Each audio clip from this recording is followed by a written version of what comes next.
warahmatullahi wabarakatuh.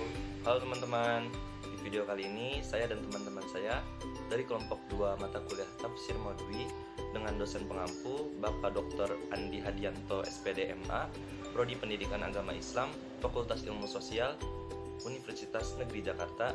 Nah, akan membuat video pembelajaran tentang problematika sosial dan budaya. Adapun anggota dari kelompok 2 yaitu yang pertama saya sendiri Muhammad Noval Fariji, lalu yang kedua ada Cindy Febrian, yang ketiga ada Nida Khofia, yang keempat ada Fuja Irma Laura, dan yang terakhir ada Salsa Bina. Pada materi kali ini kita akan membahas mengenai problematika sosial dan budaya. Nah, apa sih problematika sosial dan budaya itu?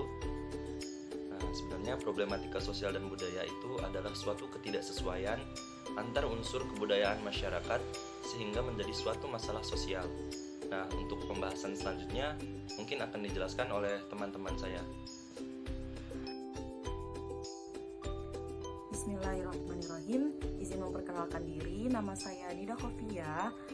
Saya di sini akan menjelaskan manusia dan problematika sosial budaya pada konsep yang pertama, yaitu manusia sebagai makhluk sosial. Salah satu makhluk ciptaan Allah yang paling mulia dibandingkan dengan makhluk lainnya itu adalah manusia. Kenapa? Karena manusia ini dikaruniai nikmat berupa akal dan pikiran. Lalu kenapa tidak makhluk lainnya? Nah, hal ini yang menjadikan pembeda antara manusia dengan hewan misalnya. Karena hewan di sini hanya memiliki fungsi tubuh dan fisiologis walaupun tidak jauh berbeda dengan manusia.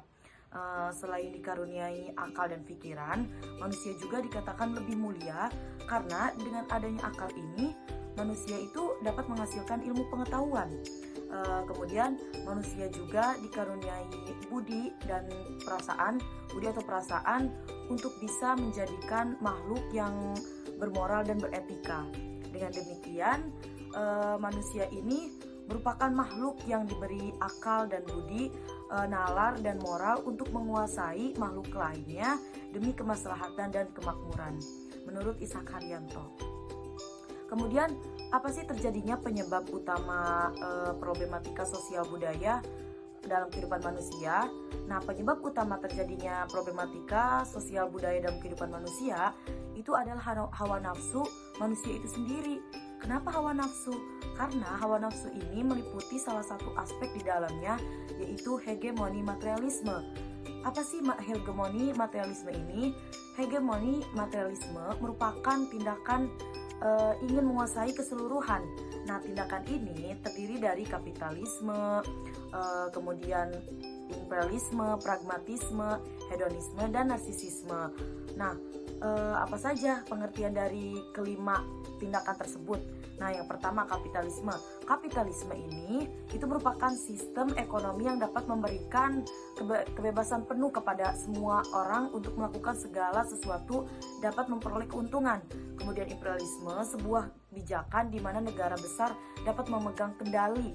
Pragmatisme, praktis, di mana hanya sekedar mencari kepentingan pribadi tanpa mementingkan kepentingan bersama. Kemudian hedonisme, sikap hanya mencari kesenangan. Dan yang terakhir, narsisisme itu hanya sikap merasa paling, gitu ya. Untuk yang selanjutnya ada tipologi masyarakat atau pembagian masyarakat. Dalam Al-Quran sendiri telah menjelaskan manusia beserta dinamika dan eksistensinya. Seperti dalam surat Al-Fatihah, tipologi masyarakat dibagi menjadi 3. Yang pertama adalah komunitas yang diberi karunia oleh Allah.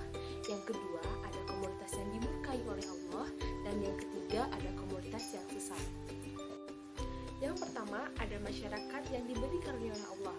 Masyarakat ini disebut juga masyarakat surgawi, sebagaimana dalam Quran surat An-Nisa ayat 69 yang berbunyi, A'udzu billahi minasyaitonir rajim.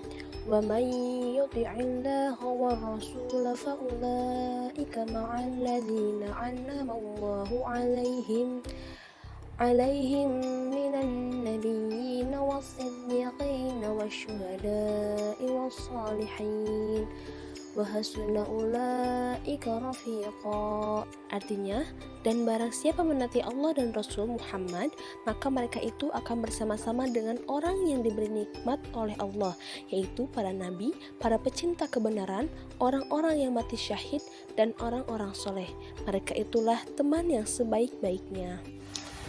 Allah menjelaskan masyarakat surgawi adalah masyarakat yang senantiasa menaati Allah dan menaati Rasulnya, senantiasa selalu mengambil inspirasi para nabi, siddiqin, syuhada, dan sholihin. Sehingga dapat kita simpulkan, masyarakat yang mendapat karunia dari Allah ialah masyarakat yang hidup dalam kehidupan surga. Mereka adalah kumpulan manusia-manusia luhur dan mulia dengan orientasi pada pengetahuan atau nubuah, ketulusan atau sidik, pengorbanan atau syahadah, dan modernisasi atau salah. Bismillahirrahmanirrahim. Assalamualaikum warahmatullahi wabarakatuh. Perkenalkan, nama saya Sandy Febrian. Nah, di sini saya akan menjelaskan sedikit tentang masyarakat yang diberkahi Allah. Dalam surat Al-Fatihah disebut dengan istilah al-maghdubi alaihim. Nah, para penafsir Al-Quran biasanya ketika mengomentari ayat ini akan mengatakan bahwa komunitas ini adalah komunitas Yahudi. Kenapa Yahudi? Nah, karena mereka sebagai komunitas yang beriman, yang meyakini bahwa Tuhan hanya satu, dan mereka adalah bangsa pilihan Tuhan, tetapi justru mempermainkan agama untuk kepentingan pribadi mereka. Kepentingan Al-Quran tentang komunitas yang diberkahi Allah tentunya tidak hanya kepada bangsa Yahudi saja ataupun sebaliknya. Jadi pada intinya adalah jika seseorang atau kelompok yang sebenarnya mengetahui kebenaran, tetapi mereka menutupi kebenaran tersebut karena ada kepentingan pribadi yang harus mereka penuhi seperti hawa nafsu kepemimpinan atau kepentingan ekonomi, maka orang atau kelompok tersebut adalah orang atau kelompok yang dimurkai oleh Allah. Selanjutnya ada komunitas yang tersesat. Dalam surat Al-Fatihah, komunitas yang tersesat disebut dengan istilah dalin. Dalam bahasa Arab menyerang kepada makna hilang atau tersesat, binasa, batil, lupa, bingung tanpa pedoman, dan melenceng dari kebenaran. Komunitas yang tersesat dulu dikatakan sebagai ahlul kitab. Tapi, namun saat ini, karakteristiknya dapat ditemui pada setiap komunitas yang gagal beradaptasi dengan perubahan zaman, yang mereka mengkafirkan masa kini. Mereka ini adalah komunitas eksklusif yang hidup dalam khayalan untuk membangun kerajaan Tuhan di muka bumi. Kerajaan Tuhan tersebut bisa bernama khilafah, daulah Islamiyah, kerajaan di bumi, negara Islam, prabunuh, dan sebagainya. Kesemuanya dianggap sebagai satu-satunya jalan yang akan bisa menciptakan kebaikan bagi umat manusia. Tanpa jalan tersebut, manusia tidak akan selamat dan mati dalam keadaan kafir. Reformulasi konsep khairul ummah. Sebagian umat Islam zaman sekarang sering memahami bahwa umat Islam apapun kondisinya dan bagaimanapun perilakunya tetap saja menjadi salah satunya penyandang predikat umat terbaik di muka bumi.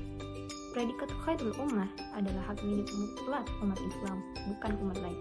Nah, pemahaman semacam ini adalah benar, namun rawan dihinggapi keterlenaan karena terlalu sibuk diliputi perasaan membanggakan diri.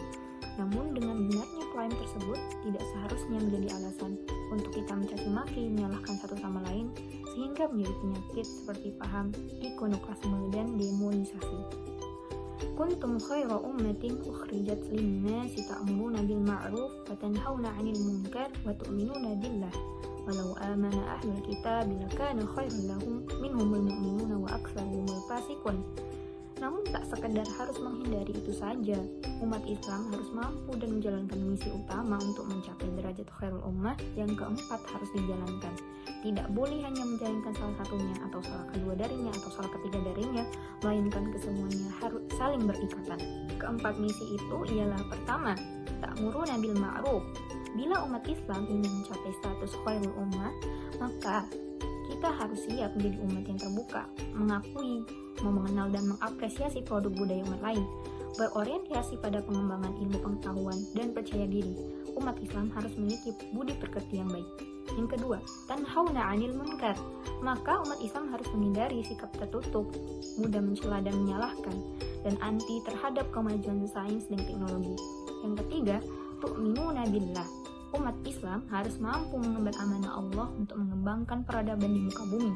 Amanah Allah tersebut hanya dapat diemban dengan baik manakala umat mampu mengembangkan sikap hikmah atau kebijaksanaan dalam menyikapi perubahan zaman. Yang keempat ialah Wa'tasimu bihablillahi jami'an wa la tafarraqu. Agar umat Islam mampu kembali meraih predikat khairul ummah, maka ia harus mengedepankan persatuan dan persaudaraan untuk membangun persaudaraan antar hamba Tuhan, persaudaraan antar umat Islam atau ukhuwah Islamiyah. Nah, dari keseluruhan penjelasan yang sudah disampaikan oleh teman-teman saya tadi, dapat kita simpulkan bahwa manusia adalah makhluk Tuhan yang diberi akal, budi, nalar, dan moral untuk dapat menguasai makhluk lainnya demi kemakmuran dan kemaslahatannya. Dan penyebab utama terjadinya problematika sosial dan budaya adalah hawa nafsu manusia itu sendiri. Nah, mungkin sekian dari video kami kali ini. Kurang lebihnya mohon maaf. Wabillahi taufik wal hidayah. Wassalamualaikum warahmatullahi wabarakatuh.